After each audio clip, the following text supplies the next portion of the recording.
네, 오늘도 하나님의 말씀 함께 나누도록 하겠습니다. 오늘 하나님께서 우리에게 주신 말씀은 고린도후서 2장 14절부터 17절까지의 말씀입니다.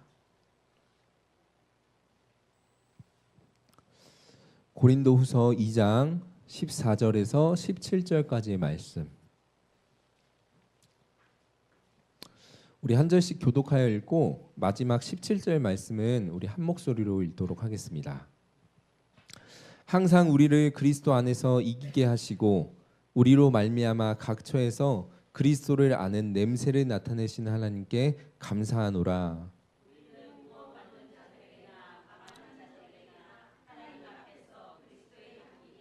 이 사람에게는 사망으로부터 사망에 이르는 냄새요 저 사람에게는 생명으로부터 생명에 이르는 냄새라.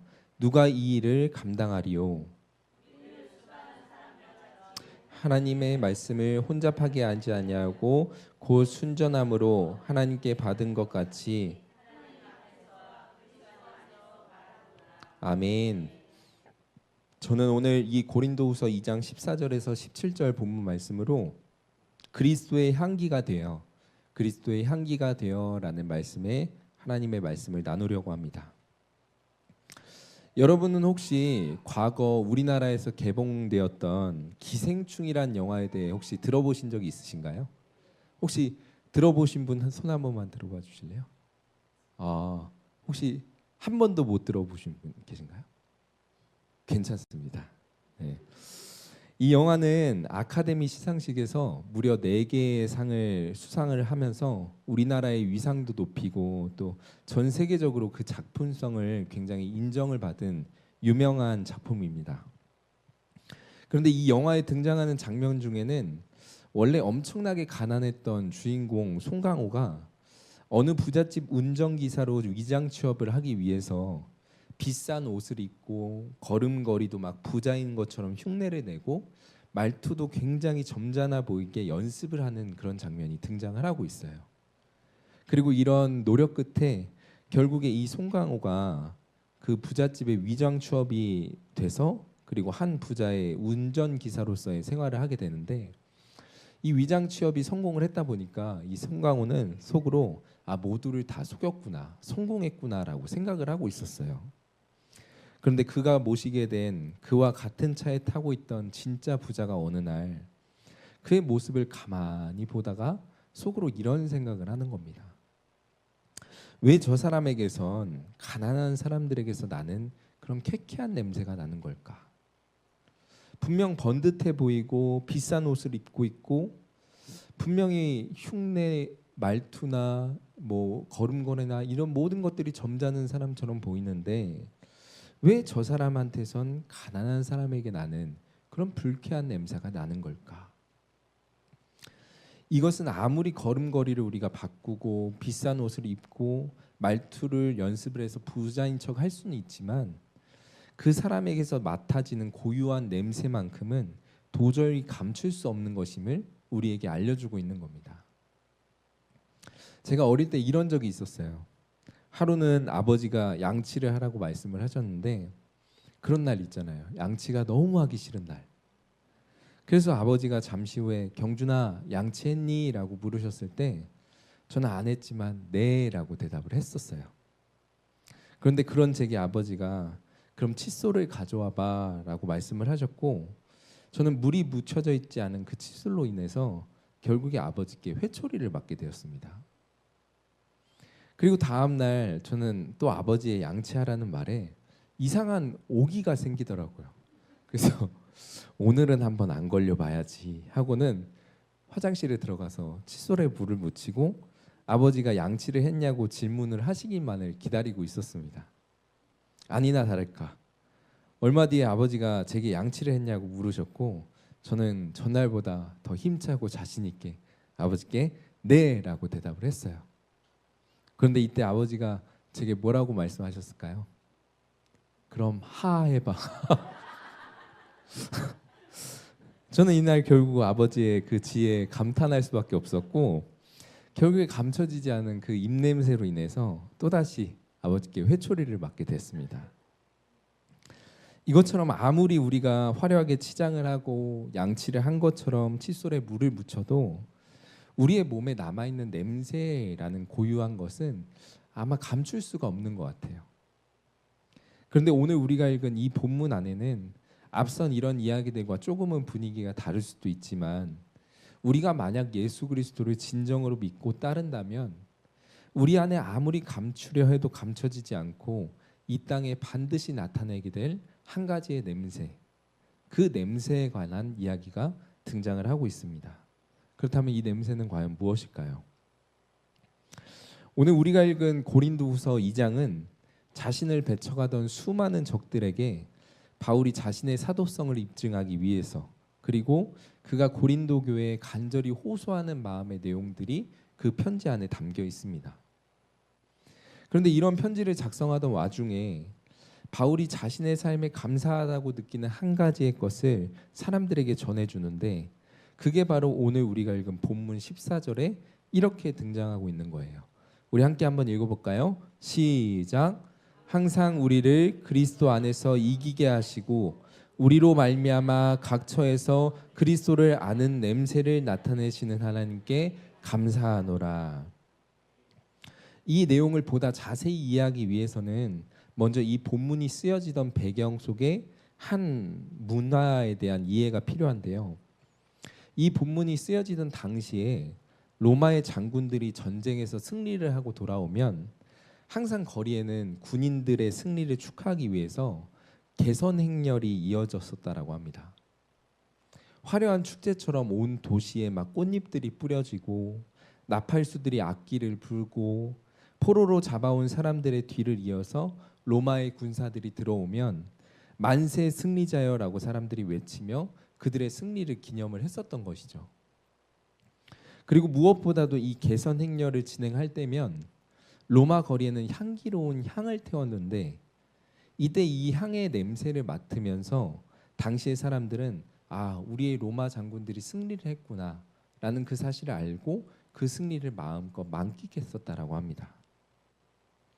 그런데 오늘 바울은 자신이 이 로마 장군의 개선 행렬 때 사용되었던 이 향냄새처럼 가는 곳곳마다 그리스도의 향기가 사람들에게 향기가 되어 전해지는 것을 보고 그것에 대해서 감사하노라라고 고백을 하고 있는 거예요. 그렇다면 구체적으로 그에게서 나타났던 이 향기가, 이 냄새가 어떤 것이었을까?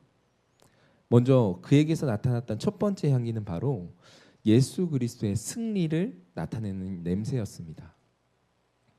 예수님은 우리가 잘 알고 있듯이 이런 분이시죠.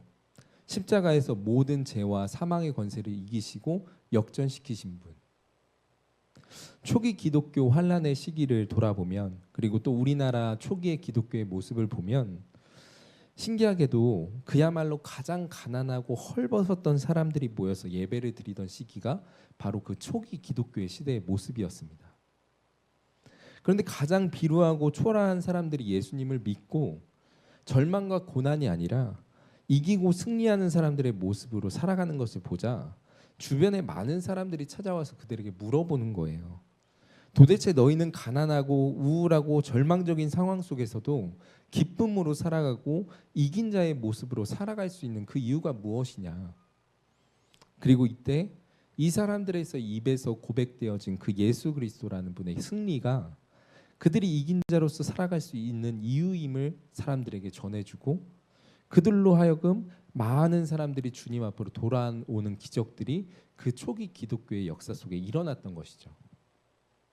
그래서 이것이 바로 첫 번째로 바울의 삶에서 그 땅에서 전해지고 있었던 첫 번째 향기인 바로 예수님의 승리의 향기입니다. 그렇다면 두 번째 바울에게서 나타난 또 하나의 냄새가 무엇이냐? 그것은 바로 생명의 향기예요. 우리 오늘 본문 16절에서 17절 말씀을 함께 한번 읽어볼까요? 시작. 이 사람에게는 사망으로부터 사망에 이르는 냄새요, 저 사람에게는 생명으로부터 생명에 이르는 냄새라. 누가 이 일을 감당하리요? 우리는 수많은 사람들처럼 하나님의 말씀을 혼잡하게 하지 아니하고 곧 순전함으로 하나님께 받은 것 같이 하나님 앞에서와 그리스도 안에서 말하노라. 아멘. 바울이 이 말씀과 같이 하나님의 말씀을 혼잡하게 하지 아니하고 순전함으로 하나님께 받은 것 같이 그리스도 안에서 말하고 살아내는 그 삶을 살아가자. 그 땅에서 계속해서 일어났던 이 일 두 번째가 무엇이냐? 그것은 바로 예수 그리스도를 믿고 생명을 얻는 사람들이 놀라울 만큼 그 땅 가운데 퍼져나가기 시작했다라는 거예요. 지금 우리가 살고 있는 이 시대보다 예수 그리스도를 믿고 따른다라는 것이 더 핍박이 심했던 시대, 그리고 지금보다 주님을 믿고 다시 돌아오는 사람들이 나타나는 게 신기할 정도로 여겨지던 그런 문화 속에서 바울이 가는 곳마다 그의 삶과 말에서 나타난 그리스도의 사랑이, 그리스도의 긍휼이, 그리스도의 구원이 사람들에게 전해지고 또 전해지고, 그 안에서 날마다 생명을 얻어 구원을 받는 사람들의 모습이 늘어나자 바울은 오늘 본문을 통해서 우리에게 이렇게 고백을 해주고 있는 겁니다. 항상 우리를 그리스도 안에서 이기게 하시고 우리로 말미암아 각 처에서 그리스도를 아는 냄새를 나타내시는 하나님께 감사하노라. 삶으로 그리스도의 위대한 승리와 구원, 그리고 그로부터 얻어진 생명의 가치를 아는 사람들에게서 감추려고 해도 감춰지지 않고 흘러나오는 향기, 그 냄새, 그게 바로 오늘 본문에서 바울이 이야기하고 있는 승리와 생명의 향기인 줄로 믿습니다. 그렇다면 그리스도인의 향기, 이 승리와 생명의 향기, 이것이 주님을 참되게 믿는 사람들에게 나타나는 향기라고 한다면 오늘 이 자리에 앉아있는 여러분에게 한번 이런 질문을 드려보고 싶어요. 여러분들의 삶에선 지금 바울에게서 풍기던 이 그리스도의 향기와 냄새가 여러분들의 삶의 주변에 나타나고 있습니까? 제가 예전에 한 교회에서 오후 예배를 마치고 차량 운행을 해화역이라는 곳으로 나간 적이 있었는데요. 일요일이다 보니까 창문 밖에 참 많은 젊은 사람들이 거리를 거닐고 있더라고요. 어떤 사람들은 연인이랑 이렇게 다정하게 팔짱을 끼고 걸어가고 있고, 또 어떤 친구들은 옆에 있는 친구들과 하하호 즐겁게 이야기를 나누고 있고. 그런데 이런 사람들의 모습 사이로 제 눈에 어떤 피켓을 들고 있는 젊은 조그마한 무리의 모습이 보이게 되었는데, 제가 전에 살고 있던 곳이 청와대 앞쪽이다 보니까 저는 이렇게 피켓을 들고 서 있는 사람들을 참 많이 봤었어요. 어떤 사람들은 이 피켓 안에 세월호의 진상 규명을 위해서, 그리고 몇몇 어르신들은 위안부 문제로 일본에 사과를 요구하기 위해서, 그리고 또 다양한 이유로 피켓을 들고 그 자리에 서 있었어요. 그래서 이제는 피켓을 든 그런 사람들을 보면 저분은 어떤 이유로 피켓을 들고 저 자리에 서게 되었을까? 어떠한 외침을 하고 싶어서 저 자리에 서게 되었을까? 그 내용을 읽어보는 취미가 제 안에 생겼습니다. 그래서 이날도 어김없이 그 피켓에 적힌 내용을 읽어봤는데 그 안에는 제가 미처 생각하지 못했던 이런 내용의 문구가 담겨 있더라고요. 미안합니다. 교회의 잘못된 모습이 예수님의 모습을 오해하게 만들었습니다. 아마 이날 젊은 청년들이 피켓을 들고 수많은 사람들이 모인 거리에 나가서 이런 외침을 했었던 이유는 더 이상 그리스도인의 삶에서 나타나는 그런 예수님에 대한 오해를 바라만 보고 있을 수 없었기 때문이 아닐까. 그리고 이 모습을 보면서 한동안은 내내 이런 생각이 제 머릿속에 자리 잡았던 것 같습니다. 꽃 중에는 조화와 생화가 있는데 나는 조화와 같이 경건의 모습은 갖추고 있지만, 그래서 실제 꽃과 같은 모습으로 교회에 나와서 예배도 드리고 기도도 하고 온갖 경건의 모습은 갖추고 있지만 어쩌면 아무런 향기를 나타내지 못하는 조화와 같은 그리스도인이 아닐까. 예전에 한 목사님이 설교 시간에 이런 이야기를 한 적이 있었어요. 제가 어떤 교도소에 설교를 하러 가는데 너무 걱정이 됐습니다. 왜냐하면 죄수들이 가득 모인 자리에서 어떻게 설교해야 하나라는 생각이 들었기 때문이었죠. 그런데 예배 시간에 깜짝 놀랐습니다. 이곳에 모인 수많은 죄수들이 힘차게 박수치며 찬양을 하고 예배를 하고 설교를 듣는 내내 아멘이라고 외쳤기 때문입니다. 알고 보니 그 교도소의 75%가 예수님을 믿는 사람이었습니다. 만약 우리 그리스도인에게서 주님을 믿는 사람에게서 나타나는 그런 그리스도의 향기가 나타나지 않는다면 아마 우리는 이와 같은 모습들을 앞으로 우리의 삶과 세상의 삶 속에서 계속해서 마주하고 보게 되겠죠. 그렇다면 어떻게 해야 우리의 안에도 바울의 삶에서 흘러나왔던 이 예수 그리스도를 나타내는 냄새 그리고 주님의 향기가 피어오르게 할 수 있을까요? 사실 모든 그리스도인들이 희망하는 삶이 바로 그리스도의 향기를 나타내는 삶이라고 생각을 합니다. 잘 되지는 않지만 내게도 그리스도의 향기가 나타나는 삶이 있었으면 좋겠다. 그런데 제가 예전에 인스타그램이라는 것을 보다가 우연히 유재석이라고 하는 MC가 했던 인터뷰의 내용을 보고 여기에 대한 해답이 조금이나마 보이더라고요. 그분이 인터뷰를 통해서 했던 요약의 글에는 이런 내용이 적혀 있었습니다. 닮고 싶은 형이 한 명 있었어요. 저처럼 특별한 개인기가 없음에도 불구하고 탁월한 진행 능력으로 사람들에게 사랑받는 모습을 볼 때면 부러웠습니다. 그래서 늘 따라다녔어요. 그리고 그분의 말투, 그분의 제스처, 그분의 행동 하나하나를 다 기록했어요. 그러자 그 형과 함께한 시간들이 모여 지금의 제가 있게 되었습니다. 그런데 우리가 예수님의 향기를 머금고 그분을 드러내는 그런 냄새가 되어 이 땅 가운데 나타내어지길 희망한다면 그분의 삶을 성경을 통해서 우리의 눈에 담는 시간들, 그분의 모습을 가슴 깊이 묵상하며 살아가는 세월들, 그분과의 친밀한 교제를 우리 안에 새기기 시작하면 되는 거예요.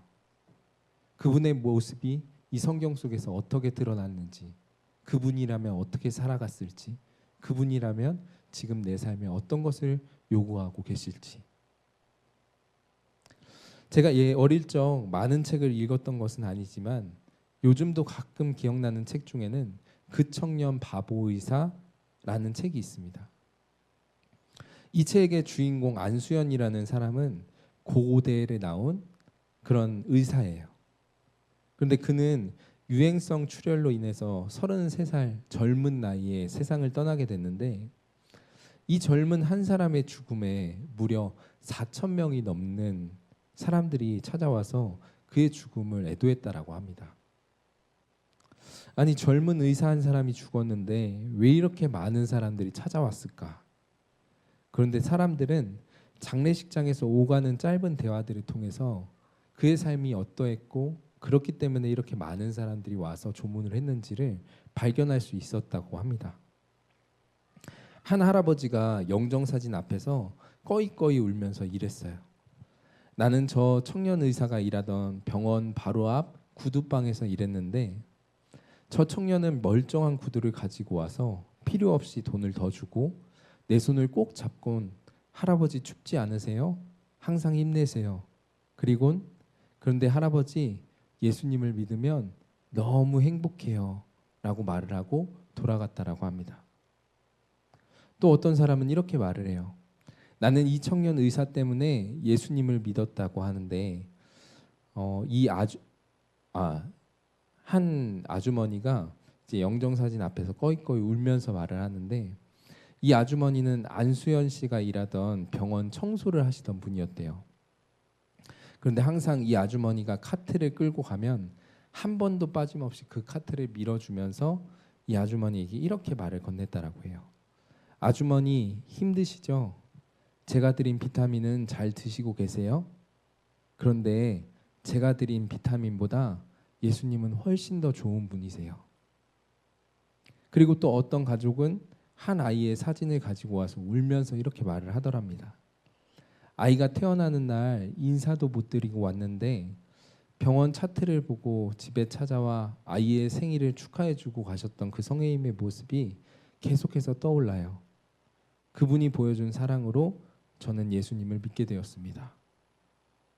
그리고 그가 친구들에게 보내는 이메일의 마지막에는 항상 이런 문구가 적혀 있었다라고 합니다. 예수 그리스도의 흔적, 스티그마, 안수연. 만약 우리의 삶에서 예수님과 친밀한 교제를 이루고 주님의 모습을 더 닮아내려고 애쓰는 그런 삶의 시간들이 더해질 때 우리의 삶은 아무런 향기를 나타내지 못하는 조화와 같은 그런 삶이 아니라 정말 향기로운 그리스도인의 삶으로서 이 땅에 비춰지게 될 줄을 믿습니다. 사랑하는 우리 비전교회 성도 여러분, 지금 우리가 살고 있는 이 시대는 기독교인과 비기독교인의 삶을 구별할 수 없는 시대가 되었습니다. 내 손에 성경책이 있지 않으면, 내가 교회에 다닌다고 공표하지 않으면 예수님을 믿는 사람들과 그렇지 않은 사람들을 구별하기가 너무나도 힘든 시대를 우리는 살아가고 있습니다. 하지만 이런 시대적인 상황임에도 불구하고 여러분의 삶으로 그리스도를 나타내는 향기가 되어 이 땅 가운데 여러분들의 삶을 하나님 앞에 드리고 싶지 않으십니까? 과거 100주년 교회를 담당하시던 이재철 목사님이라는 분이 한 책에서 이런 말씀을 하셨어요. 한 인간의 퇴장은 새로운 등장으로 이어집니다.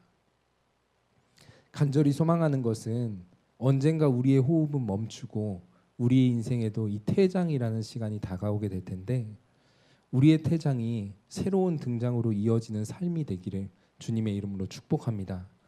오늘 주님의 모습을 눈으로 담고 그 모습을 갈망하며 그분의 곁에 머무는 시간들을 늘려가는 여러분들의 삶을 통해 다시 한번 이 땅에 주님의 향기가 피어오를 것이며 수많은 사람들이 여러분들의 삶을 통해 새로운 등장으로서 이 땅의 그리스도인으로서의 삶을 살아가게 될 줄을 믿습니다.